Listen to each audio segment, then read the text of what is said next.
So interesting we're starting on Cliffside, right? Like, Cliffside to me, I genuinely hold on a sec. I think, did you hear that? I think I did. Oh, is that my favorite civilization? We are. Oh. We are finally ready. The remake is done. Folks, this is the first series of King of the North. We kick off in our upper bracket beginnings with Themos versus Kiljardi. A Finnish showdown. Themos opens on Cliffside with Abbasids, and Kiljardi in the green will be taking to the Malians. And I love this matchup for Abbasid. I absolutely love it for Abbasid because that Abbasid aggression that you have the moment you hit feudal, but when you go military wing, you just deny the Malians that instant boom that they have.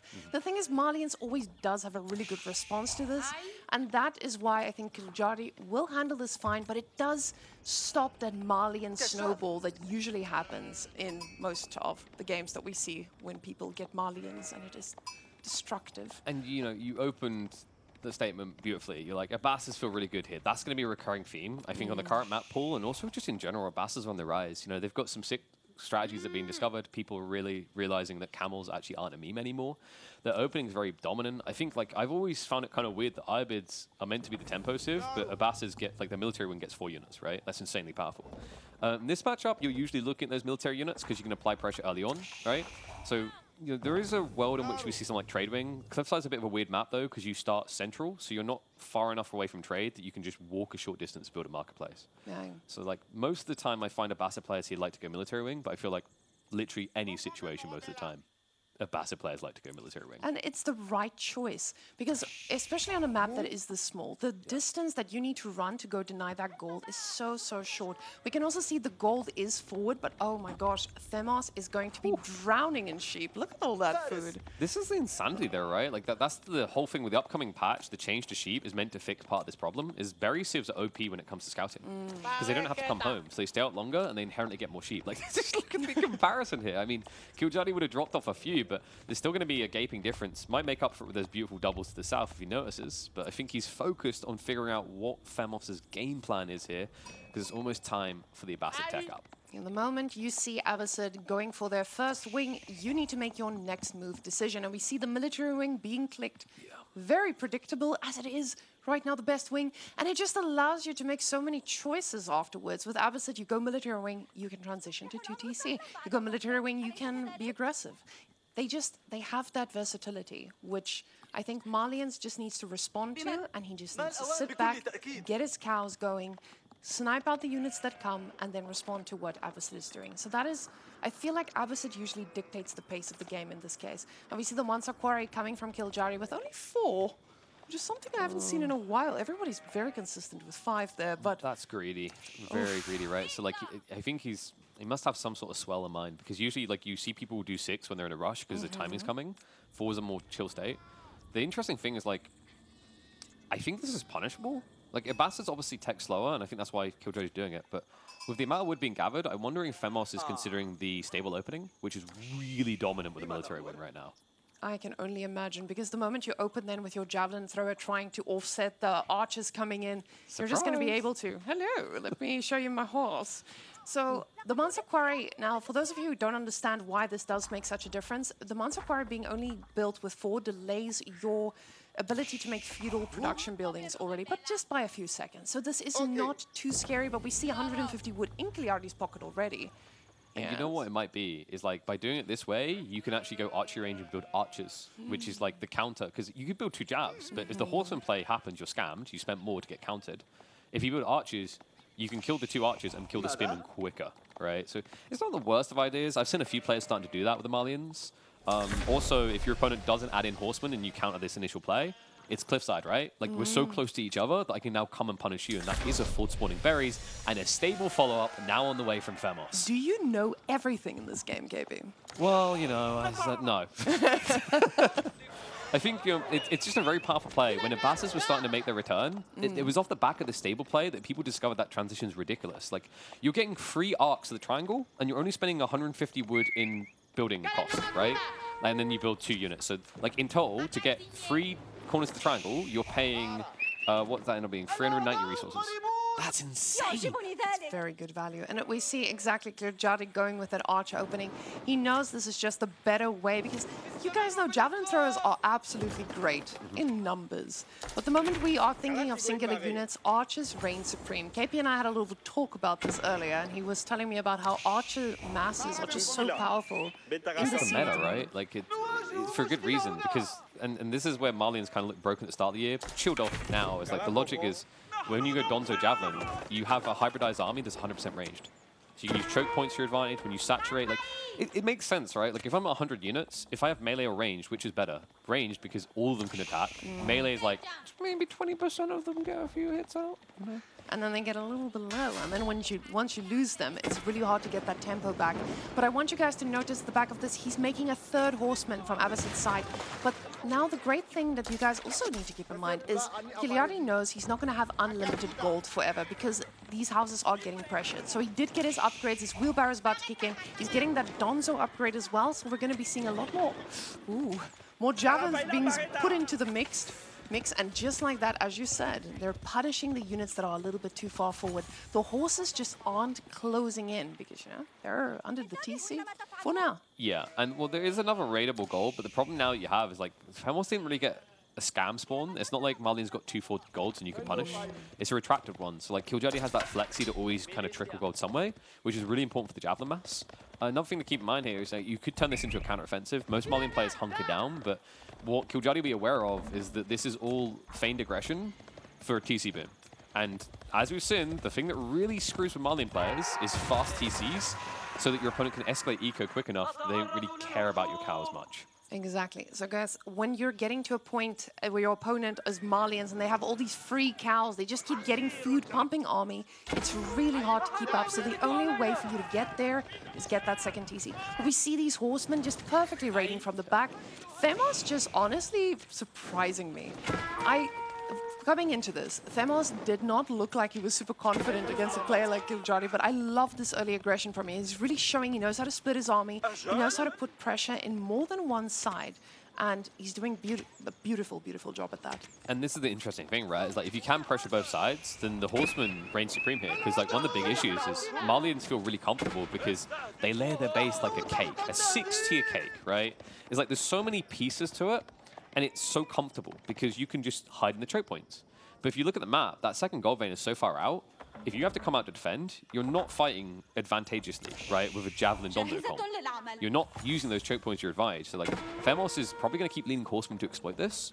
But with the TCs on the line as well, you know, Kiljardi has an issue where if he bulks too much army, his goal needs to turn from defending to attacking. Otherwise, Themos is going to get a very free eco lead. And at this point, we do see the first cows going into their little stable, so there will be some passive food coming in, but it's not the powerful boom we usually see because he's had to invest so much into getting those jabs too. But these Donzos are doing a little bit of work pushing them back. Themos has stopped producing units for the moment, so we will be seeing what his decision is after this. And as I say that he gives up another horseman, he's decided, I am going aggressive. So Kiljardi, he just keeps making units as well, and that is probably the best play for him. He does need to know that his opponent is on 2 TC at this point because, you know, you've let Abbasid just control the pace of the game. So the horsemen are a little bit out of position here.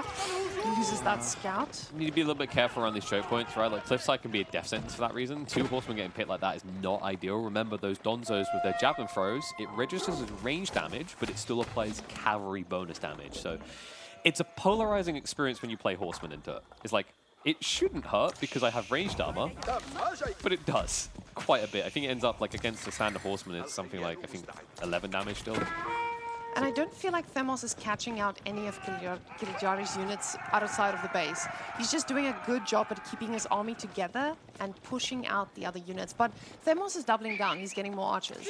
The problem is your opponent does have 8 jabs by now, and there's 2 on the queue. This is not going to be easy for you to collapse on. The problem is you kind of need him to overextend as well. Like if Kiljardi plays around these ramps, it's very difficult to swarm with horsemen because you basically funnel, right? That means you need half the Donzo count to defend than what you otherwise would.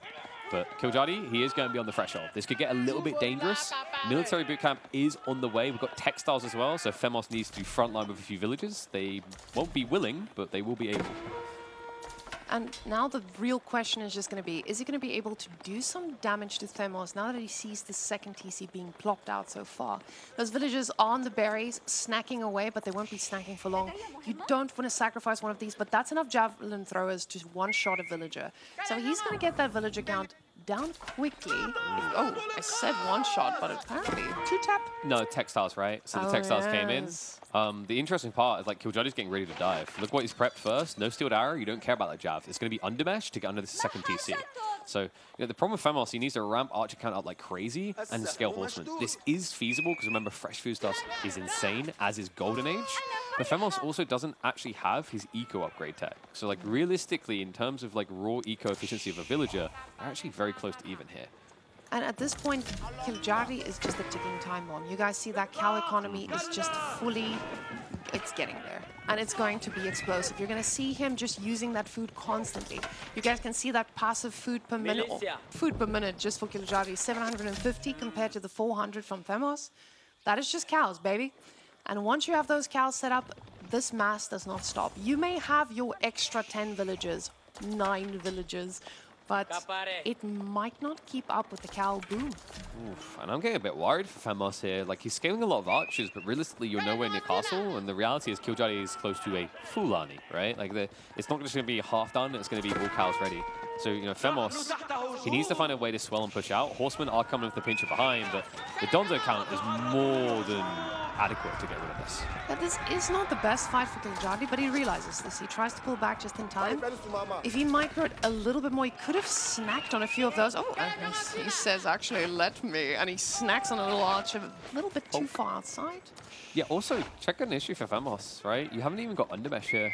He's got no blacksmith techs at all. It's like the cardinal sin of Bassett players. Like, you're playing a long feudal now, and you don't have blacksmith techs. This is a scary position to be in if you're red. Yeah, and the horsemen are trying to just get on top of him. The thing is, the blacksmith upgrades aren't that full for Kiljardi, but his second one is coming in now, and this is just going to make the fight a lot harder for him. We see that army count being equal, but keep in mind, guys, those are javs. Those things hit like a truck. And we see that, the dead red bodies all around the map. We see horses, we see archers, the fallen heroes.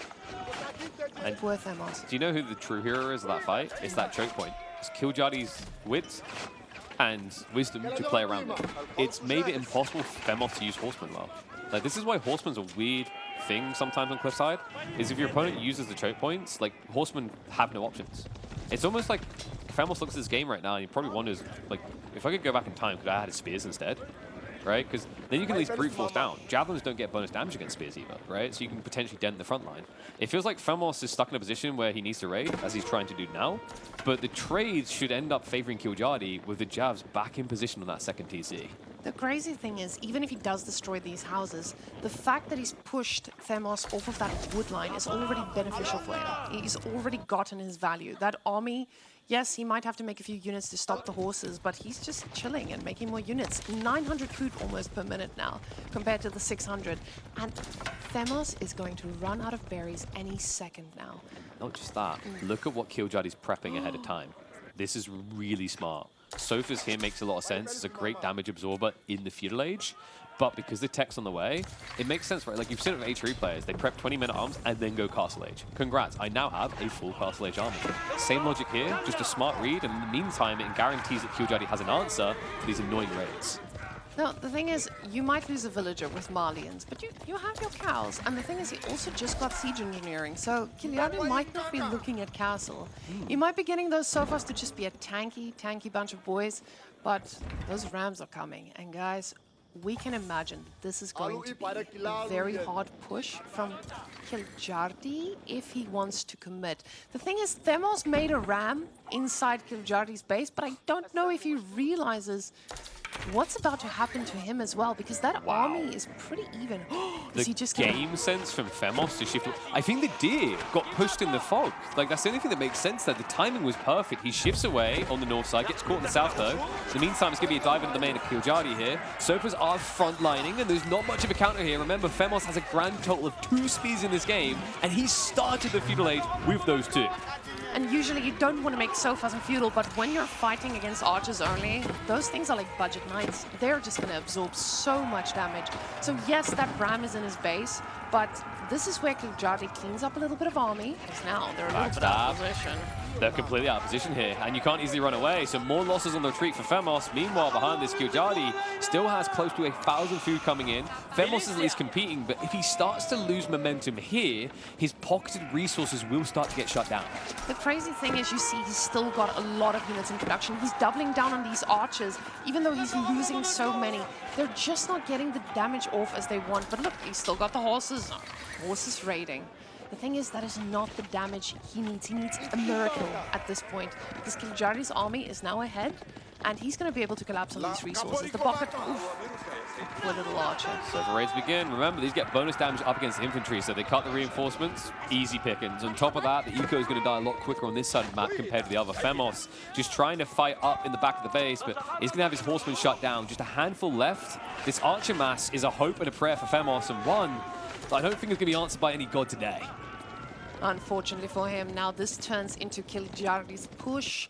So yes, he may have made a ram, he may have hit a building a little bit hard, but now it's Kiljardi's turn. But first, he has some business to do against those archers that are very much out of position.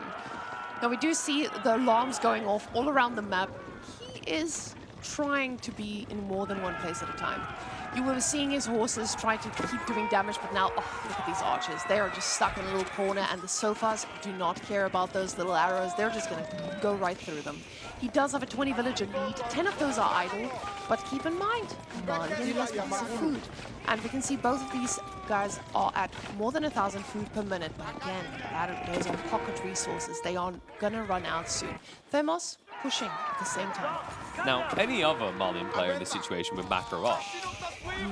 Not Kiljardi. If you have kill in the name, you must kill in the game. This guy is ready for a Fulani. He could have went for it at any point, but he continues to just surge troops. Good dive in the meantime by Themos into the base. Reinforcements should eventually clear this up. Realistically, what Themos needs now is as many eco kills as possible, because this army will not get home. Yeah, at this point, these guys are just diving, trying to get something for their value, but the reinforcements are here. Kiljardi is here. He's ready to clean up. And those villagers, they might get a little bit of damage done on them, but these archers are just trying to do their best. Villagers are chilling, getting wood from a different side. They take a little bit of a beating, but I believe textiles are just keeping them alive. And it might be time for Themos to die, because Kiljardi is about to go up the castle. And this is a very big army to upgrade. You can argue about Javelin scalability, but realistically, with what Themos is stuck with, Javelins are more than enough to mop this up alone. Despite that, we also have the sofa count swelling now. We're about to reach double digits. If this tech up happens, I wouldn't be surprised if Themos immediately waves the white flag. The moment he realizes that, hey, my army that I keep investing in, because you can see he's doubling down, he's tripling down, he's quadring down. He's just trying to push with this little army that he has, because he realizes, hey, this is Malians, I need to keep doing damage. So yes, I'm excited to see what and how long. Oh, Kiljardi, your rams have arrived. You have gotten them very long time ago. This is Kiljardi in a nutshell though, right? Like, who else would build a Fulani and prep a ram push at the same time? He doesn't want his opponent to know he's prepping for castle. I think it's just he knows he can end this game right now, right? Like, look at Themos' army. He's gone spear, hard spear. And like at this point, he doesn't even have the range math. Like in a way, javelins can just kind of clear up everything on their own at this stage. Flash comes in the backside. Looks like the few Donzos are going to get peeled. Javelins are going to start hunting for the eco. Themos quick to move away as he realizes the wall's not going to go up in time. But the sofas chase on. This is smart. Kiljardi will hug against the tree line to minimize the damage done and allow the sofas to now hunt after the economy. Yeah, now with these guys just... Oh, what was that? Oh no! Themos, he ran to the south to defend. He came back with the villagers north to retreat, and his units were also rallied. So like Kiljardi is getting additional damage done. The eco leader shrunk. Kiljardi is now an age ahead, and remember with the Malians, it only takes 30 seconds to get those veterancies. The Malians is a speed upgrade civilization. Themos knows this is a ticking time bomb because now sofas are becoming real knights. They are the things that you are worried about at night. And the villagers are just... Oh my god. They're just sacrificing themselves here. Guys, please, just...